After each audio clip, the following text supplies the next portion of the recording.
কিছুদিন আগে আয়োজকদের দায়িত্ব জ্ঞানহীনতার অভিযোগ তুলে সামাজিক যোগাযোগ মাধ্যমে পোস্ট করেন সঙ্গীতশিল্পী মোনালি ঠাকুর। কিন্তু এবার উল্টো মোনালি ও তার ম্যানেজারের বিরুদ্ধে এলো যৌন হেনস্থার অভিযোগ। বিস্তারিত নুসরাত সাজিয়ার ডেস্ক রিপোর্টে।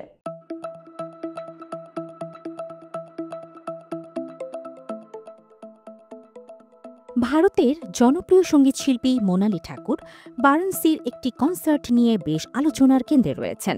সম্প্রতি এক কনসার্টের মাঝপথে ক্ষোভ প্রকাশ করে মঞ্চ ছেড়ে বেরিয়ে যান তিনি।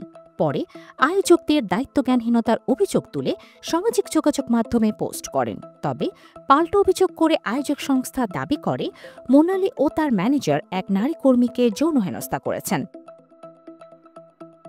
সোমবার ৬ জানুয়ারি এই অভিযোগের জবাবে নিজের ইনস্টাগ্রামে দীর্ঘ পোস্টে মোনালি ঘটনার বিস্তারিত তুলে ধরেন। ২০২৫ সালের শুরুটা নেতিবাচক না করতে চাইলেও সত্য প্রকাশ করা জরুরি।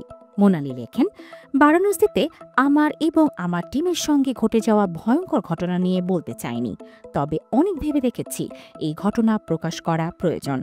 আয়োজকদের পাঠানো ক্ষমা প্রার্থনার চিঠিও যুক্ত করছি, যা আমাদের বিরুদ্ধে আনা মিথ্যা অভিযোগের বিভ্রান্তি দূর করবে।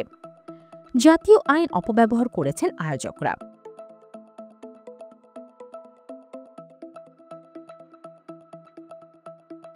গায়িকা আরও বলেন, আয়োজকদের দায়িত্বজ্ঞানহীন আচরণ এবং যৌন হয়রানির মতো সংবেদনশীল আইন অপব্যবহারের প্রচেষ্টা অত্যন্ত হতাশাজনক।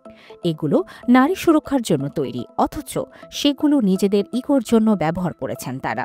এটা শুধু অপরাধী নয়, নৈতিকতার চরম লঙ্ঘন। নিরাপত্তাহীনতায় কনসার্ট ছাড়তে বাধ্য হয়েছিলাম। মোনালি স্মরণ করেন ২২ ডিসেম্বর বারাণসীর কনসার্টে মৌলিক অবকাঠামোগত নিরাপত্তার চরম অবহেলা এবং প্রাণনাশের ভীতি প্রদর্শনের কারণে ৭০ মিনিটের পারফরম্যান্সের পর মঞ্চ ছাড়তে বাধ্য হন। তবে আয়োজক সংস্থা ব্যাকরুম এন্টারটেইনমেন্ট মোনালির অভিযোগকে ভিত্তিহীন বলে দাবি করে। তাদের অভিযোগ, মোনালি এবং তার ম্যানেজারই এক নারী সংগঠককে যৌন হেনস্থা করেছেন।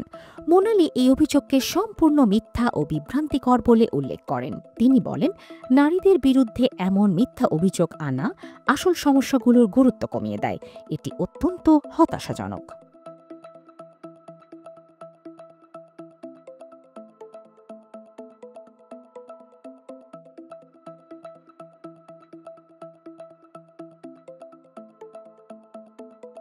গত মাসে মোনালি বাজে আয়োজনের অভিযোগ তুলে কনসার্ট থেকে সরে দাঁড়ান। আয়োজকদের বিরুদ্ধে পারফর্মার ও দর্শকদের নিরাপত্তার অবহেলার অভিযোগ করেন।